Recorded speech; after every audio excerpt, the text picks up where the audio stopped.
আমরা মানুষ, আমরা উই আর ইন্টেলেকচুয়াল বিং, আমরা হচ্ছে বুদ্ধিবৃত্তিক প্রাণী। অর্থাৎ আল্লাহ তাআলা আমাদেরকে ফ্রি উইল দিয়েছেন, আমাদেরকে ক্রিটিক্যালি থিঙ্কিং করার সুযোগ দিয়েছেন, বিচার, বুদ্ধি, বিবেক, কমন সেন্সকে কাজে লাগানোর সুযোগ আল্লাহ তাআলা আমাদেরকে দিয়েছেন। এবং এজন্যই আল্লাহ তাআলা আমাদেরকে আশরাফুল মাখলুকাত বানিয়েছেন। এবং চিন্তা আর বিবেককে খাটানোর জন্য আল্লাহ তাআলা মহামূল্যবান একটা অঙ্গ আল্লাহ তাআলা আমাদেরকে দিয়েছেন, সেটা হচ্ছে ব্রেইন, আমাদের মস্তিষ্ক। এটাকে কাজে লাগিয়ে, কমন সেন্স কাজে লাগিয়ে আমরা পৃথিবীতে সভ্যতার পর সভ্যতা নির্মাণ করেছি। পৃথিবীতে মানুষ ছাড়া অন্য কোনো প্রাণী কি এটা করতে পেরেছে?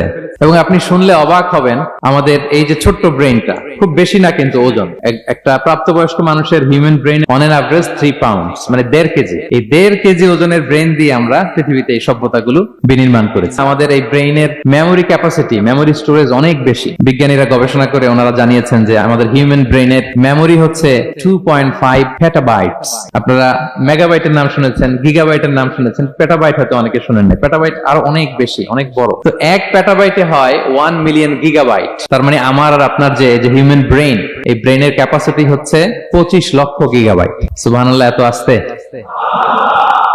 তো এই বিচার বুদ্ধি, বিবেক বুদ্ধি, এগুলোই আমাদেরকে পশু থেকে আলাদা করেছে। পশুর কিন্তু এই ইন্টেলেক্ট নাই, বিচার বুদ্ধির ক্ষমতাটা তাদের নাই। আমাদের ফ্রি থিঙ্কিং করার সুযোগ আছে, আমাদের ইন্টেলেক্ট আছে, আমাদের ইন্টেলিজেন্স আছে। আমরা আমাদের সিদ্ধান্তগুলো নিজের মন মতো করে নিতে পারি। এজন্য আমরা হচ্ছে আশরাফুল